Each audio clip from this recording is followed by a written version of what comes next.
In the last episode, we talked about how a weak signal in a report sparked the story of the Green Spurt. But how do you turn a spark into an entire world? So we continue to look for inspiration. Enter the Pollen Dispersal Moth.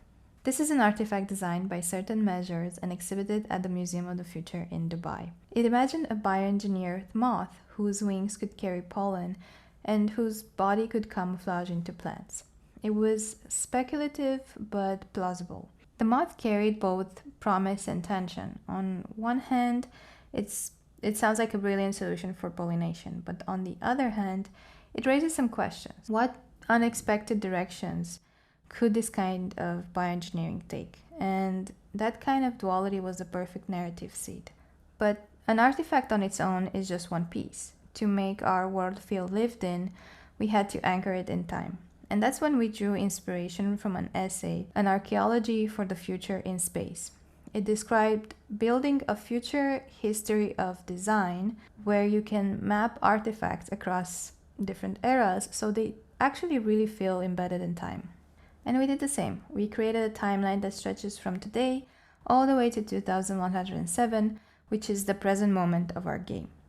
Our timeline included milestones like the Eco-Renaissance, which was a wave of ecological awareness.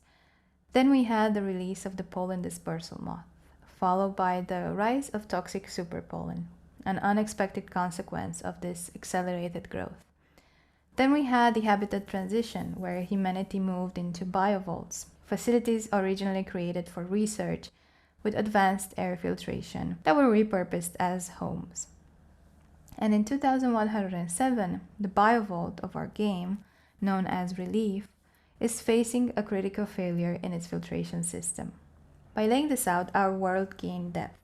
Every puzzle, every clue, every object that players encounter now belong to a history. So from one weak signal to an evocative artifact to a timeline of events, the Green Spurt story began to take shape.